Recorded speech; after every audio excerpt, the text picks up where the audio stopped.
Let's go ahead and bring in Steiner Sports CEO, Brandon Steiner. One of the country's top memorabilia moguls. I have an unbelievable guest, Brandon Steiner. Brandon's second to none. Hello, as I promised, we've got an amazing week. Stay close. This is not a time to drink a lot of water, take bathroom breaks, because you're going to miss it. And I'm starting with one of my favorite shows, Jon Taffer, who does bar rescue, restaurant rescue, spares, nothing but the truth. What I love about the show is it's all truth. It's all about helping people and showing people, which is what I think this show is a little bit about too. It's not only telling you what to do, but showing you how to do it.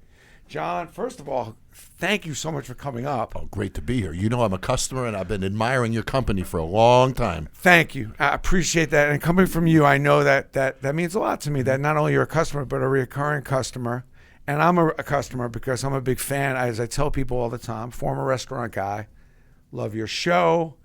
I see you're on the cover of Entrepreneurial magazine, which is kind of that's my go-to mag, as people I've mentioned time and time again. Well, you're addicted. I love this mag because I was a kid. This was a book that I always say I didn't fail in school. School failed me. And I feel like this magazine saved me. It showed me that all my insanity when I was a kid, and I have all these little kits that you can go and invest and buy in $19.99. You can show you how to open up a business, which seemed very natural and normal to me. So they showed you that you could do it. Yeah, they showed you they could do it, and they showed you how to do it. Yeah. You bought the kit. We would spend 2 weeks with the kit of how to open up a Photoshop or a printing business So I think you should be real proud. I love this. This is a magazine. It means a lot to people, and I love that it's still around and it's still important. And then you got the new book. Don't bullshit yourself. Crush the excuses that are holding you back. I want to talk to you about this. Now, the show just debuted. Bar Season Rescue. 6 last night. Are you the executive producer? I am. I'm executive producer. I control the show. I control all creative in the show. And I want to tell you right now, so looking in your eyes, every word is real. There's no actors. There's no scripts. I've never met these people before. I get there about a half hour before the cameras turn on. I get about a 3-minute briefing. They're in debt this far. This is the dynamic. This is his partner or his wife. So it's all natural. That's why we've made it. I'm going to start my 160th episode in Puerto Rico in a couple of weeks, which in my genre is a lot of TV. Thank you for going to Puerto Rico and raising some attention there. I think that's really nice of you to do that. Yeah. I wish we all would kind of realize that those people are still in serious trouble. That's why we're going. That's awesome. Why the show? Why? You know, this is what I do for a living, and I love it. In my entire life, I've operated bars, nightclubs, and restaurants. So I worked on projects like Rainforest Cafe, Fuddruckers, which was originally called Butcher Baker Hamburger Maker. I remember it. And this is my life. And one day I was giving a speech at a convention, and somebody says to me, "You should be on TV." So I did a little write-up, which was originally called On the Rocks, and it was a cross between Kitchen Nightmares and Mission Impossible. So I'd open a file and I'd pull the right chef and the right team, just like the beginning of Mission Impossible. So I wrote it up. Well, I don't know if people watching remember the original Mission Impossible, the show.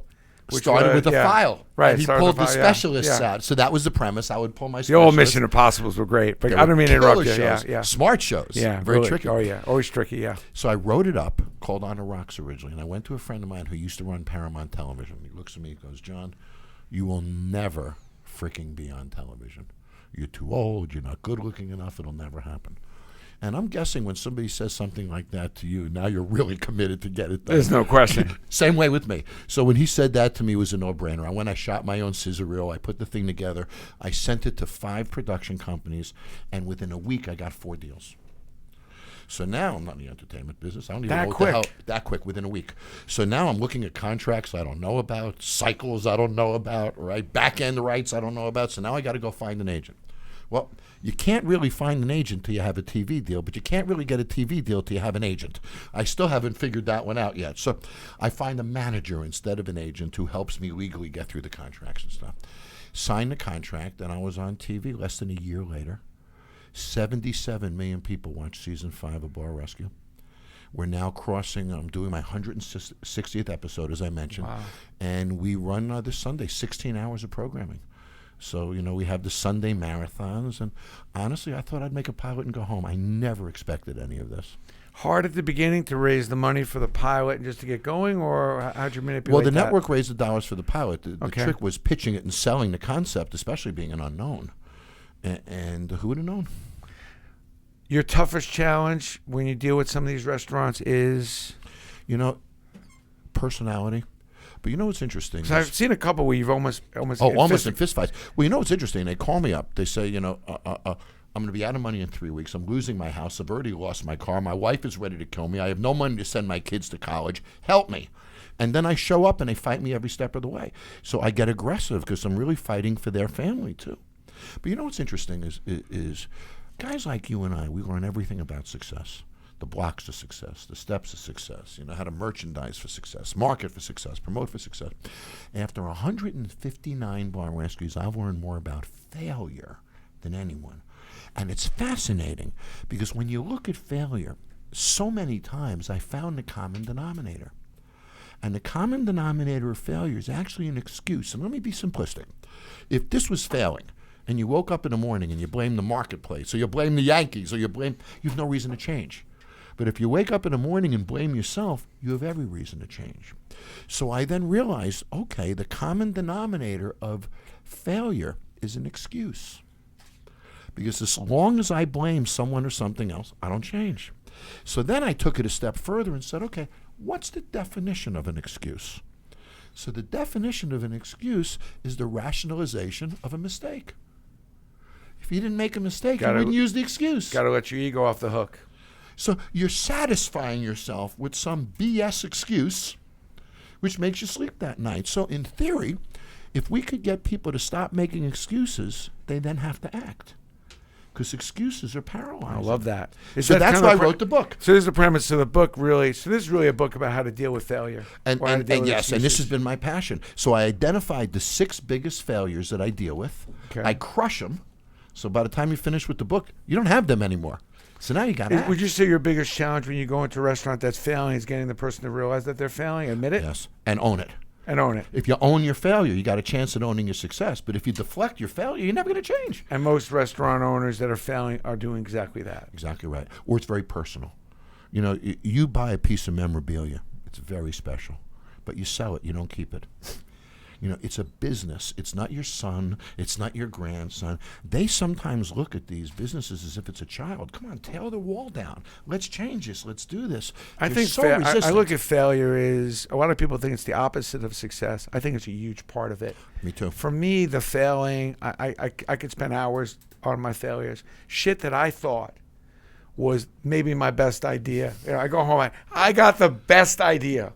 And that's always the dangerous road, which those are the ones that... And it's That always, gets emotional. Oh, I'm emotionally tied in. I've got this figured out. And then some ideas, I'm like, I don't know if this is going to work. I think it's shaky. Ends up being amazing. Yep. So, and I think that, I was watching somebody gave me this the other day and said, it's about survival of the fittest.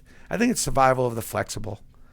Ooh. You know what I mean? Like, I think it's like, you've got to be flexible. You've got to get your head and mindset on a swivel. Yeah. And today's world, and look, you know this in your business, marketing is a whole new book. People look at their phones 260 times a day. Traditional advertising doesn't work. We got to get them out of tablets. Yeah. Nobody's figured out the secret sauce completely yet. So, when we look at guys like you and I who are marketing in today's noisy and changing marketplace, if we don't keep our eyes and ears open, if we don't listen and flex, we're done. Yeah. We're done. Here's my thing, 70% of the wealth in this country is with people over 50 years old. You go into a restaurant, you can't read the menu. When you're over 50, your eyes start going a little bit. But Tiny. everybody's, who's Lights your are dim. customer? Right. You can't read the menu. Yeah. Now, a smart waiter every now and then comes over with that flashlight and says, I know you can't read that here. But you feel kind of, nobody wants to be reminded that they're old and their eyesight's failing. Of course. But what are some of the most common things you're finding in some of these restaurants that you just wish you'd send a message out to every restaurant owner? It's fascinating to me, and you have a great operation because you understand you have to drive revenue and manage cost. Sometimes they get neither of those. They don't focus on driving revenue and they don't focus on managing costs. But yet the ultimate cure of expense issues is revenue. So you got to focus on revenue to solve any problem in business. They don't get that. So they wake up every morning, and you're like this. They work in their business, not on it. There's a big difference. If you came to Steiner and worked in it every day and not on it, you wouldn't grow. You wouldn't go anywhere. It takes a guy like you as the leader to step back and work on it, not in it. They don't do that. So they get stuck in it, and they never pull out of it, and they fail. That's really true. Who's this book for? Like, when you wrote this book, who's the perfect person that you wrote this book for? I wrote this book for somebody who wants to get ahead and isn't. I see that college student who uses excuses even to pass or fail his final exam. I see the guy who owns a business who's struggling, and if he doesn't make changes, he's going to be gone in 90 days. Anybody who wants to get ahead, I'm their biggest fan. And I know you're the same way. Me too. I think what I love about your style is, let me show you how to do it. Let me break it down for you, not just tell you you're an idiot, you're doing it wrong. And I guess the most important thing is because you're now such a, restaurant maven. Thank you. Probably one of the most popular restaurant guys that I know of. But, growing up, I was a restaurant guy. You were a Hard Rock guy Peter for a while, Morton, right? Hyatt. I'd follow Peter Morton's, read his articles in restaurant business. And, I'd live and die with those articles. Yeah, so I worked with Hyatt, too, for years. Did most of the hotels in Asia. Horace Schultze, Of course. Jim Beard. And, those are guys that taught me, were mentors to me. And I love that their passion for the next, the wow, Klaus was a Doling? big thing. Yeah. That name ring a bell? Yeah. They were amazing. They put that chain on the map. But do you fear that people are going to think this book is just for restaurant owners and managers? I hope not. I hope not, but I do fear that a little bit because I really wrote it for someone else. Let me tell you how it started because it's an interesting story. You'll appreciate this. I was shooting Bar Rescue, and I'm in Youngstown, Ohio. And I'm driving through downtown with the mayor, and every store was empty. So downtown is gutted. There's no businesses. Then he drives me through the residential areas. There's 21,000 vacant residences. This town is starving. It's drying up. And I'm driving, and suddenly I got emotional. I looked in a store window, which was along with 10 empty store windows, and I realized that was a family business. A family lost their savings. They lost their dreams when that store closed. And I started to connect these empty stores with the failures of the families. Then I did some homework, and I found that 600,000 small businesses start in America every year, 720,000 close. This is a year ago, before the Trump tax Give me that cuts. stat again. 600,000 businesses, small businesses open in America every year. 720,000 close for several years. Now with the Trump tax changes, there might be a difference in that change. But here's what's interesting. At 10 years ago, actually now 17, in the year 2000, 62% of small businesses were owned by families. Today it's 40%. So families are getting out of small business. That really upsets me. 120,000 more closing and opening every year. That really upsets me. Dreams going down the drain. Opportunities for education, family. So I looked at this depth of failure, and then I decided I really wanted to do something about it. So I started touring. I started speaking about small businesses, trying to raise small business issues in a non-political sense. But, we have to stimulate small business. Without small business, there's no new products, there's no growth. And as a society, we're stagnant. That's where the best ideas come Yes. from. The natural stuff that isn't all just reoccurring revenue. Oh, we're going to make $1 gazillion. No, there's a need. There's something that actually makes sense here to Innovation. create this. And unfortunately, I don't know if people respect it, or they're going to respect it when they miss it. When Main Street USA is like empty. And it's scary. It's scary. Because it's the heart of America, and it's over 70% of the employment base in the country. So when I saw those empty stores, and then I connected the failure of Bar Rescue, I said, okay, this is a message I want to send to stop those failures. So that's really who I wrote the book for, is anyone who's stuck, achieving their goals. And that means a lot to me. What do you tell yourself, or the young entrepreneur, we went back 30 years ago, what do you tell that entrepreneur now that's watching? What advice can you give them? You have to go for it. And here's what I've learned in life, and I know you're going to agree with this. When you look back at your life 5, 6, 10 years from now, do you regret anything you did? Not much. Neither do I. Yeah, but I wake up, I'm ready to go. So if they do something today, they're not going to regret it 5 years from now either.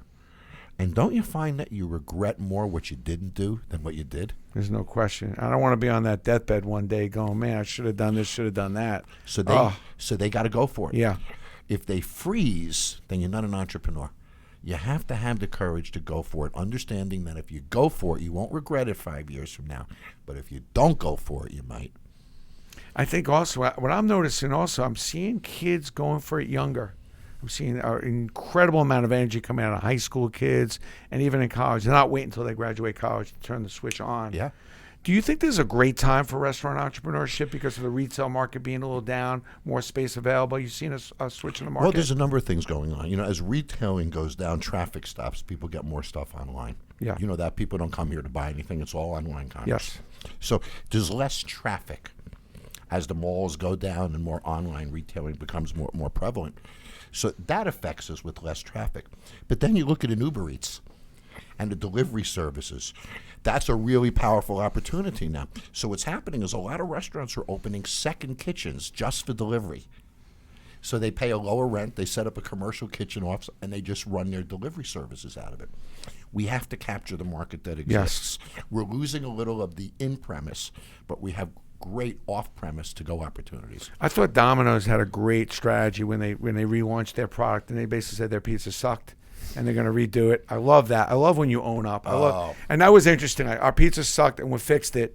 But another thing I got out of the dynamics of that is that 78% of the people by 4:30 in the afternoon in America don't know what they're having for dinner. So I called up a friend of mine. I just been at a conference and I heard that.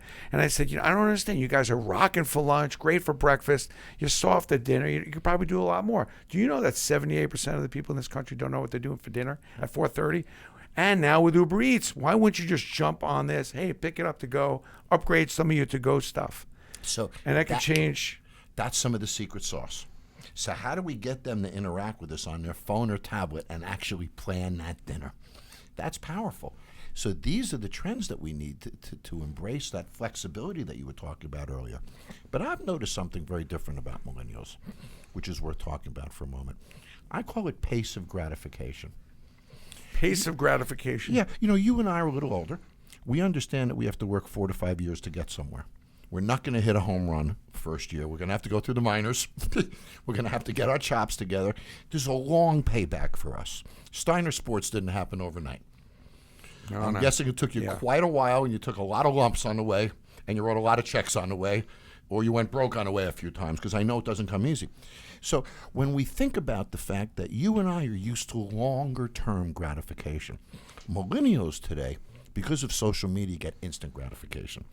The ugliest girl in the world can post her picture online, and she's, oh, you look beautiful today. So millennials get instant gratification. They get it at a very tight pace of gratification. So they're not comfortable with the 4-year stretch to get gratification.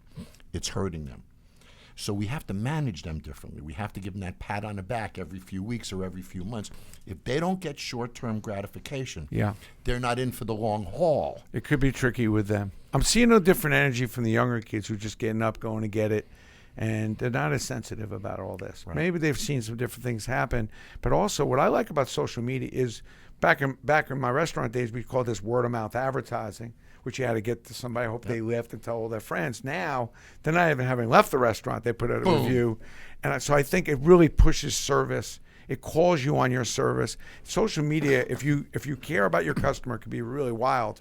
And I try to go online and talk to my customers as much as I can. I think it's such a gift. But I see a lot of CEOs hanging out in the corner and don't want to mess around with the social media. They don't want to put themselves out there. I think it's crazy. Oh, I mean, you're the face of your company. The fact that I could interact with you online, you know what that would mean to me?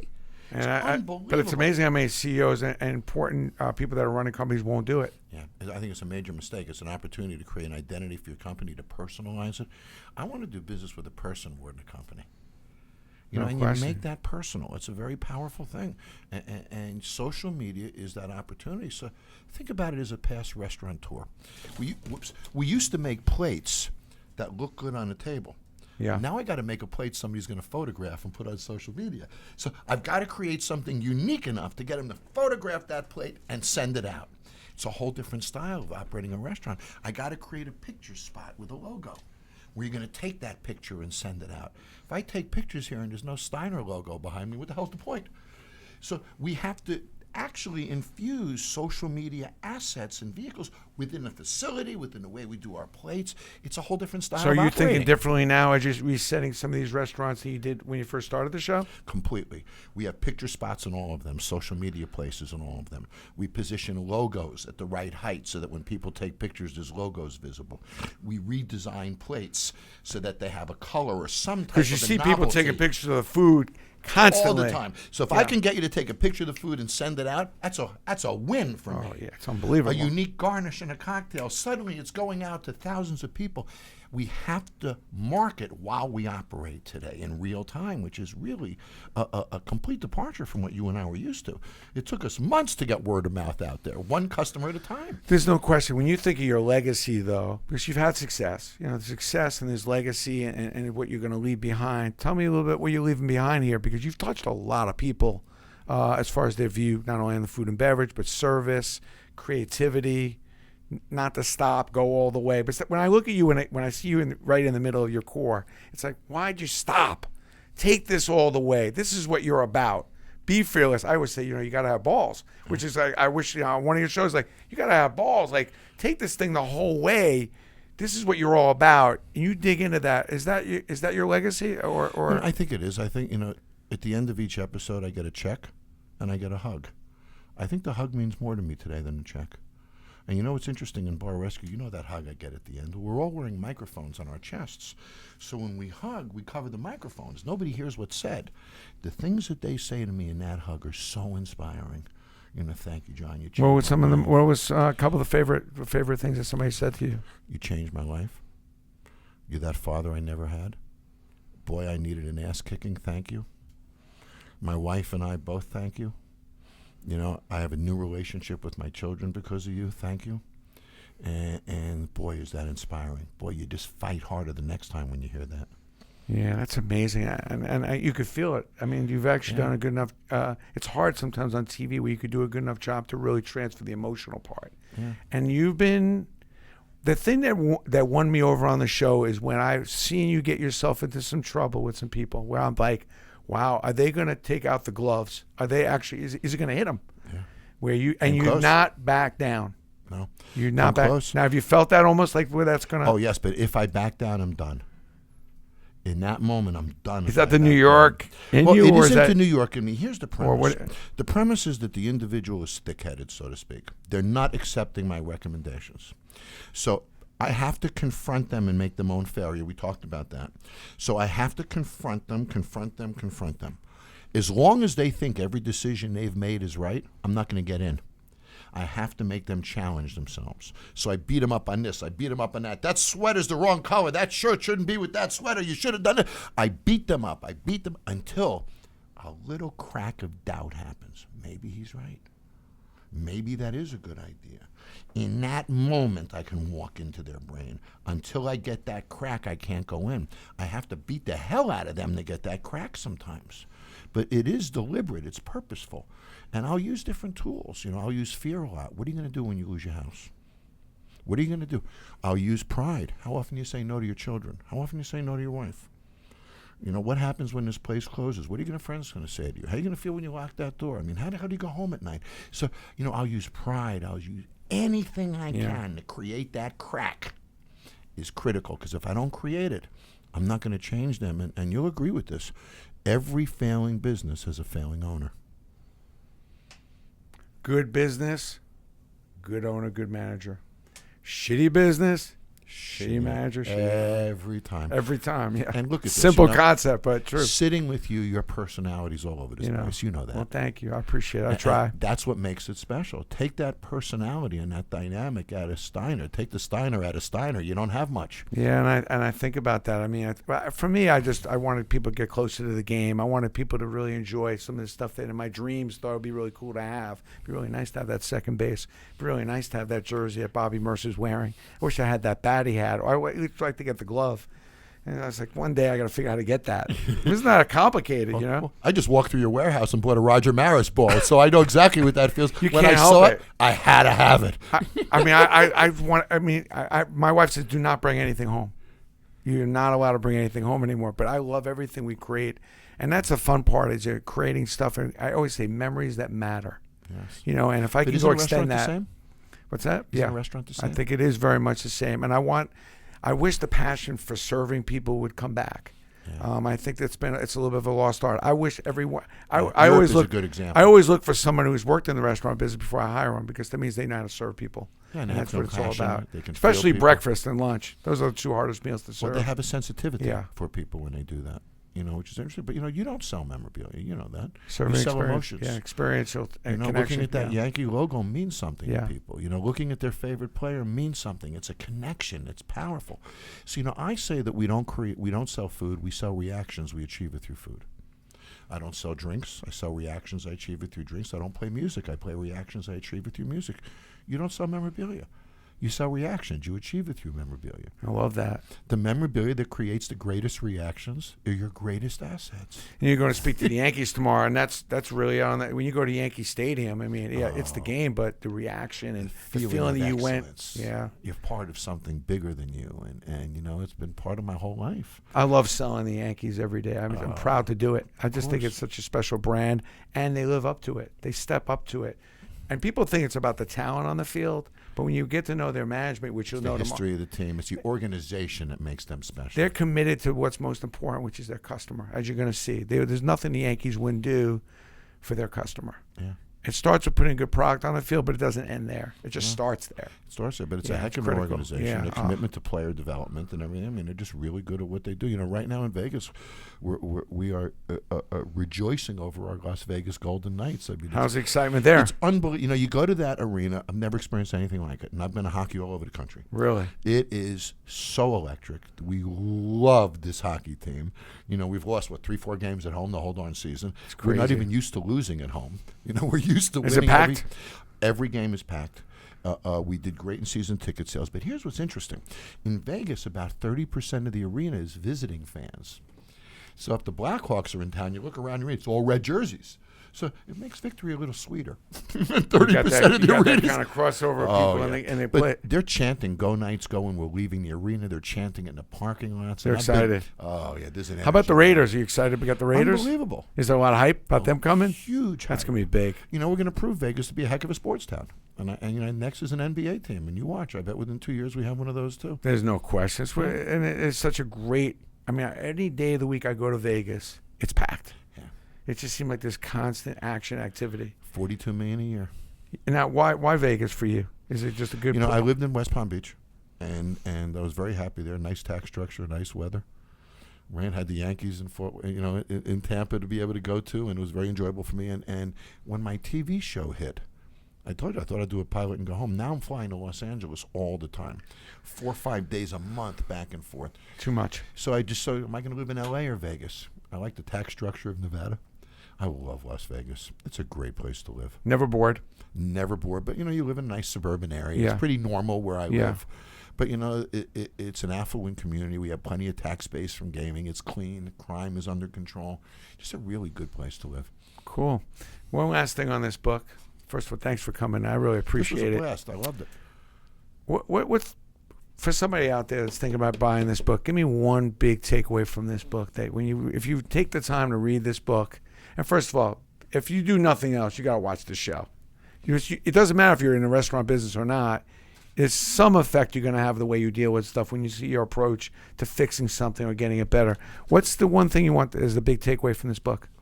I want you to think, and if you've ever made an excuse in your life, whether it was school, in a relationship, or professionally, that you think has had a negative consequence on your life, you got to read this book, because excuses hold you back, and managing excuses ignites your future.